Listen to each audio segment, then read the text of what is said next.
Deathworld by Harry Harrison. Chapter 5. Once the ship was in orbit, the captain sent for Jason and Kirk. Kirk took the floor and was completely frank about the previous night's activities. The only fact of importance he left out was Jason's background as a professional gambler.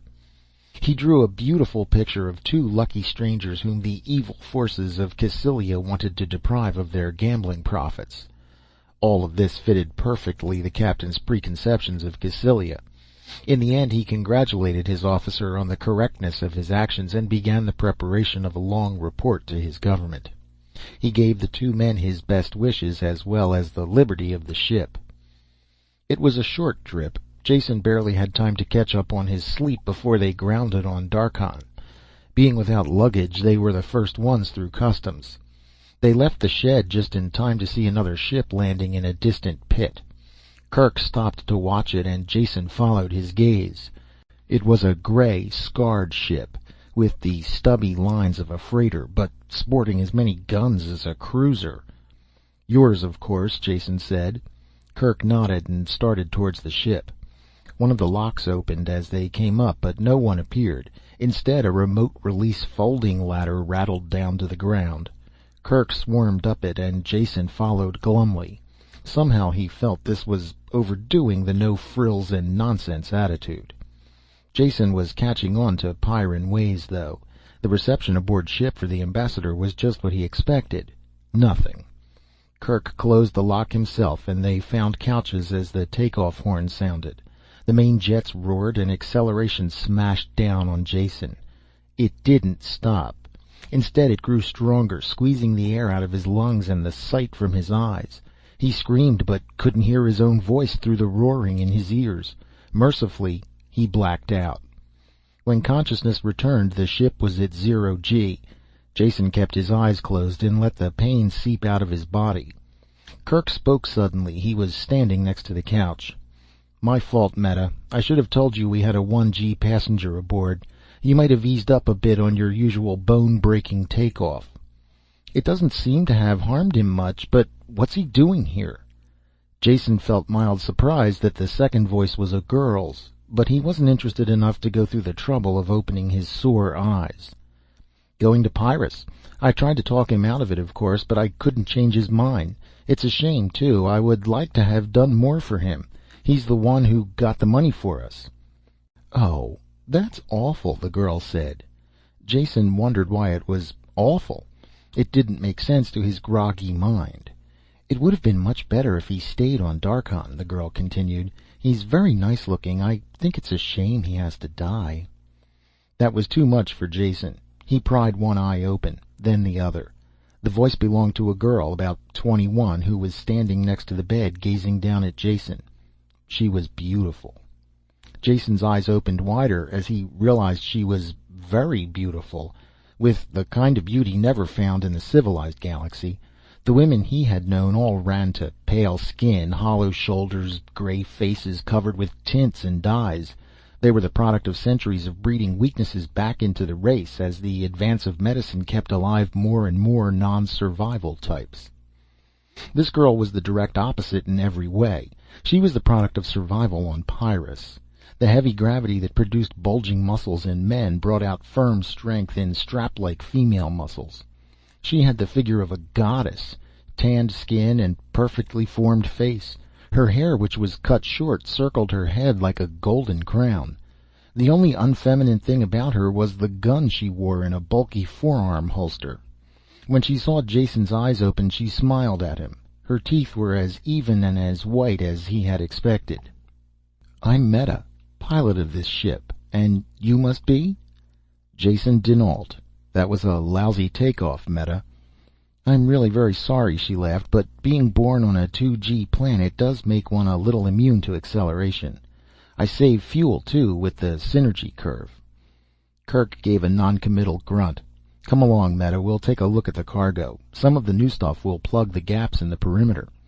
"Oh, yes," she said, almost clapping her hands with happiness. "I read the specs. They're simply wonderful." "Like a schoolgirl with a new dress, or a box of candy. That's a great attitude to have towards bombs and flamethrowers." Jason smiled wryly at the thought as he groaned off the couch. The two Pyrans had gone, and he pulled himself painfully through the door after them. It took him a long time to find his way to the hold. The ship was big and apparently empty of crew.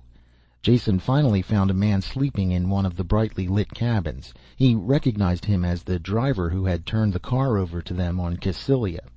The man who had been sleeping soundly a moment before opened his eyes as soon as Jason drifted into the room. He was wide awake. "How do I get to the cargo hold?" Jason asked. The other told him, closed his eyes, and instantly went back to sleep before Jason could even say thanks. In the hold, Kirk and Meta had opened some of the crates and were chortling with joy over their lethal contents. Meta, a pressure canister in her arms, turned to Jason as he came through the door. "Just look at this," she said. "This powder in here, why, you can eat it like dirt with less harm, yet it is instantly deadly to all forms of vegetable life." She stopped suddenly as she realized Jason didn't share her extreme pleasure. "I'm sorry, I forgot for a moment there that you weren't a Pyrran. So you don't really understand, do you?" Before he could answer, the PA speaker called her name. "Jump time," she said.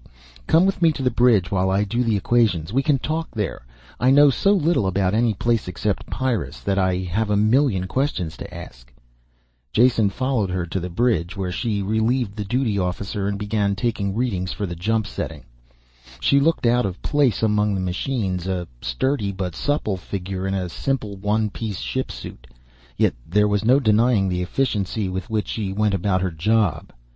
"Meta, aren't you a little young to be the pilot of an interstellar ship?" "Am I?" She thought for a second. "I really don't know how old pilots are supposed to be. I have been piloting for about 3 years now, and I'm almost 20. Is that younger than usual?" Jason opened his mouth, then laughed. "I suppose that all depends on what planet you're from. Some places you would have trouble getting licensed, but I'll bet things are different on Pyrrus. By their standards, you must rank as an old lady." "Now you're making a joke," Meta said serenely as she fed a figure into the calculator. "I've seen old ladies on some planets. They are wrinkled and have gray hair. I don't know how old they are. I asked one once, but she wouldn't tell me her age. But I'm sure they must be older than anyone on Pyrrus. No one looks like that there." "I don't mean old that way." Jason groped for the right word. "Not old, but grown up, mature, an adult." "Everyone is grown up," she answered. "At least soon after they leave the wards, and they do that when they're 6. My first child is grown up, and the second one would be too, only he's dead. So I surely must be." That seemed to settle the question for her, though Jason's thoughts jumped with the alien concepts and background inherent behind her words. Meta punched in the last setting, and the course tape began to chunk out of the case. She turned her attention back to Jason. "I'm glad you're aboard this trip, though I am sorry you're going to Pyrrus. But we'll have lots of time to talk. There are so many things I want to find out about other planets, and why people go around acting the way they do. Not at all like home, where you know why people are doing things all the time." She frowned over the tape for a moment, then turned her attention back to Jason. "What is your home planet like?" One after another, the usual lies he told people came to his lips and were pushed away. Why bother lying to a girl who really didn't care if you were serf or noble? To her, there were only 2 kinds of people in the galaxy, Pyrans and the rest. For the first time since he had fled from Porgor Storsand, he found himself telling someone the truth of his origin. "My home planet? Just about the stuffiest, dullest dead end in the universe. You can't believe the destructive decay of a planet that is mainly agrarian, caste-conscious, and completely satisfied with its own boring existence. Not only is there no change, but no one wants change. My father was a farmer, so I should have been a farmer too, if I had listened to the advice of my betters.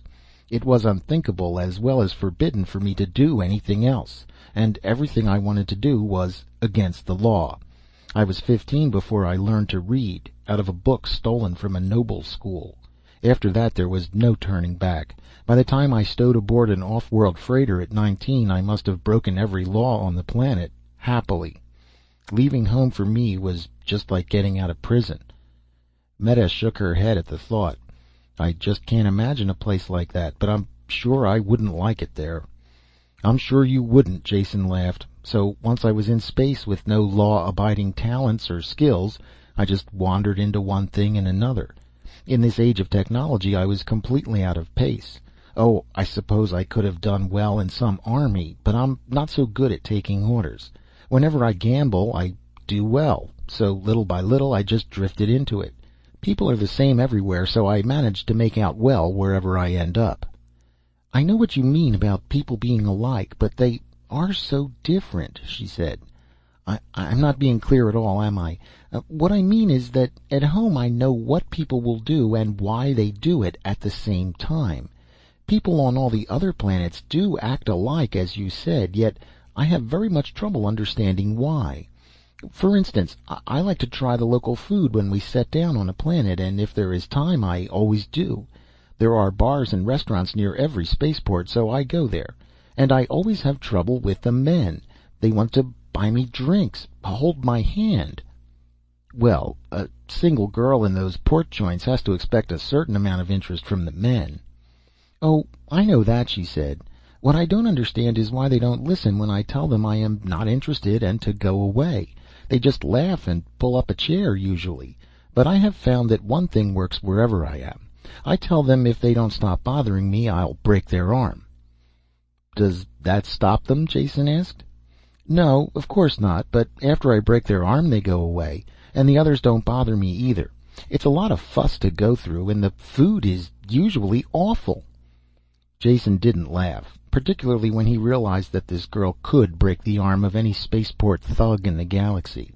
She was a strange mixture of naivete and strength, unlike anyone he had ever met before. Once again he realized that he had to visit the planet that produced people like her and Kirk. Tell me about Pyrrhus, he asked. Why is it that you and Kirk assume automatically that I will drop dead as soon as I land? What is the planet like?